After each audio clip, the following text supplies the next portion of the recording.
Hello and welcome. My name is Will Dawson, and this is the 13th video in my extension of Matthew Marquart's Most Excellent Construct 3 tutorial series.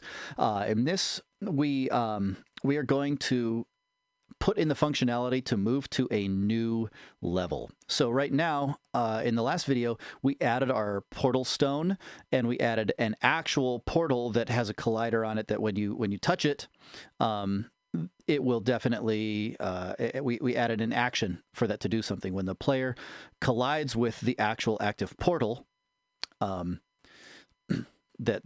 will have moved to where the portal stone is here once you pick up all the coins.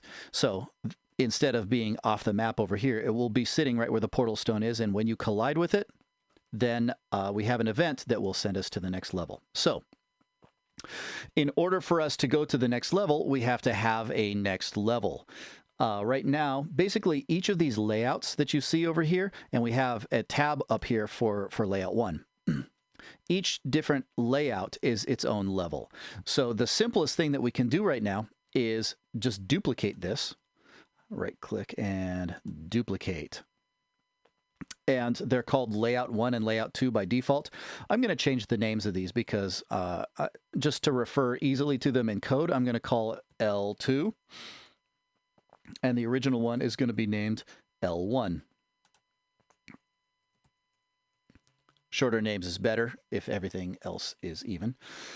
Okay, now we still can't see L2. Even if we pick it down here, it's selected and we can see its attributes over here in the properties, but we can't actually look at it because we haven't got a tab for it up here. So let's just right click on this and say open. And now we have a tab for it. I'm just going to slide my tab over next to L1. So what I want to do is first and foremost, my level 1 and my level 2 are exactly the same, and that does not help me at all. How am I going to even know if I've switched levels if they're identical? Well, let's make a little tweak to level 2. So we're looking at level 2 right now, and I'm just going to make a change to the tile map. Right later on, I'll go in and make an actual new level, but for right now, I just need to make sure that everything is working. And so right now, instead of this nice slope, I guess, right there, I'm just going to paint in a big ugly square right there. So that's the difference between level 1 and level 2 at the moment. So notice level 1 still has the slope, and in level 2, it's got the square there now. Level 2, when we go there, I don't want to start over by the portal stone again because I can't even see that. So in level 2, I'm going to be sure to put my dude back over here at the beginning and the camera. Okay. So now we need to understand something about instance variables. What I want to do is use instance variables to have the portal tell us where we're going to go. So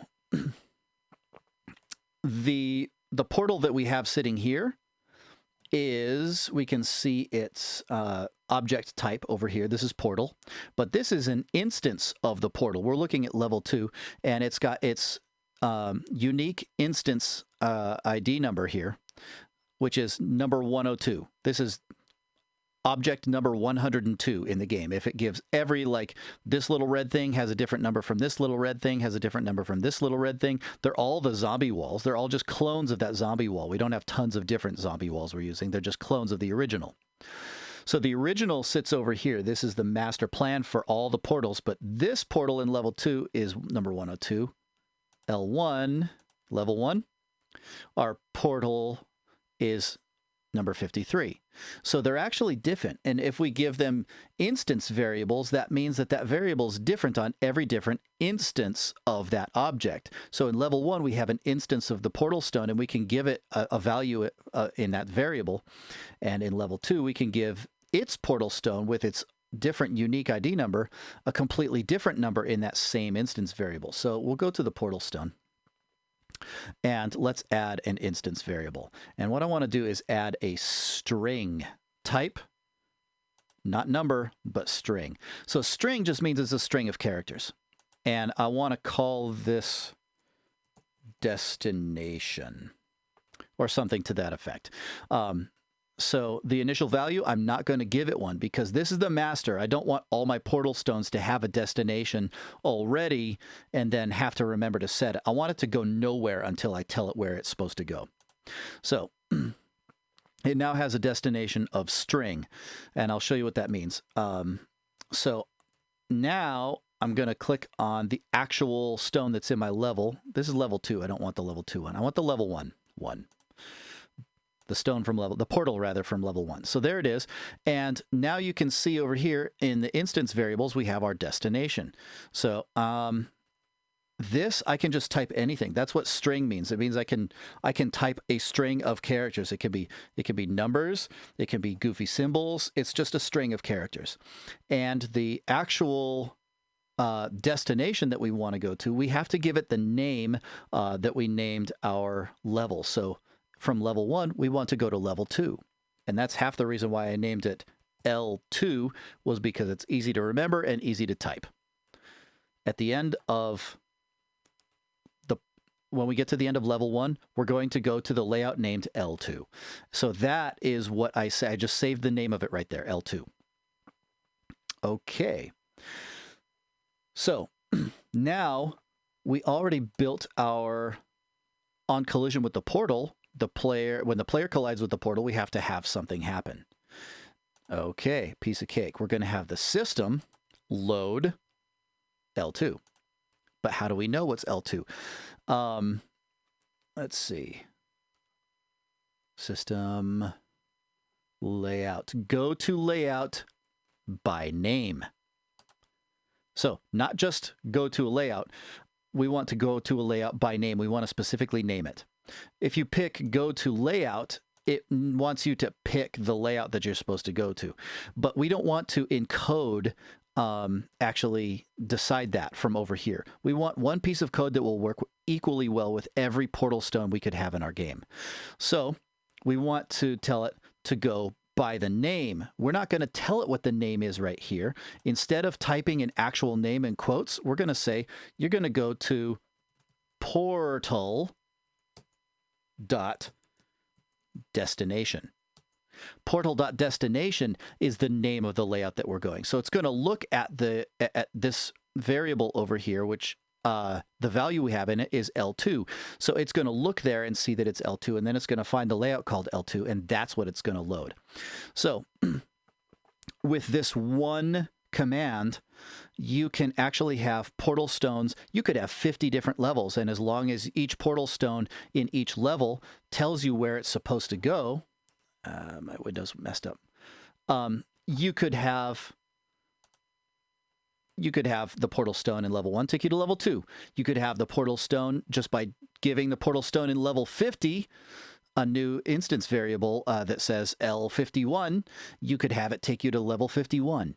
So you actually, in the free version of Construct here, you only get 50 total. We only have 20 events remaining. You only get 50 events, but you can have tons of layouts. As far as I know, they don't limit how many different layouts you have.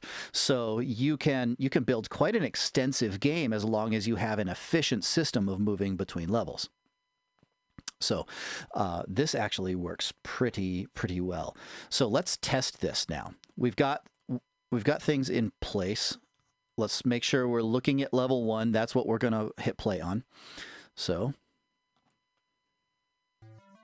here we are. And pick up our coin. Stone blinks and is shiny. Here we go. And now we're in level 2. You can tell it's level 2 because of the square. It's reset our coins to nothing. And we have ourselves a music problem. It's left the music playing from level 1, and because our layout, our sheet here says on the start of a layout, play the music. Okay, so that's not good. We need to make it stop the music. So actually, that's easy. we can tell it to go to layout destination here. When you hit the stone, we can add another action to have it kill all the audio. So this is just grab the audio and say stop all. That will stop all sound effects, all music, all everything. And that's, let's have it do that before it takes us to the new layout. May or may not work that way, but you definitely want to make sure that, like, if the first layout goes away, does the command then this command, let's say it in this order. If you tell the system to go to the next layout, does it go to the layout before it has the chance to execute this command right here? Some systems will do it first, and this won't get done. But some systems will go, and it knows that this was the next command, so it will do it anyway. You just have to assume that every computer system is stupid. Understand what order things have to happen in if it's done badly, so that it never happens badly. Okay, so it should stop all the audio. Let's test it real quick.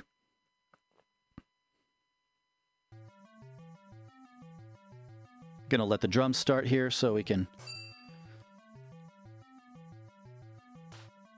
Okay, so there's my drums. Here we go. Definitely the drummy part stopped. Oh, hey, look at this. I picked up a coin and it still says 0 to 10 coins. So that's something I haven't figured on yet. Definitely gonna have to figure that, but I think we'll leave it for the next video because there's a lot more that we have to do in level 2 to make the game actually be the game that we want. But I think we have, for the most part, all the systems actually working. So that is pretty excellent. All right, guys. If you are in my class, then what I would like here is, I think as far as what to turn in for this video, I'm going to have you take a screenshot that looks like this. I want to see your event sheet with your with the proper go to the next system. I want to be able to see your L1 and L2 tabs at the top, and that should be it. Go ahead and take a screenshot of that and turn that into your class. And doesn't matter if you're in my class or if you're just drag it in off the internet. Please join us for the next video. Thanks.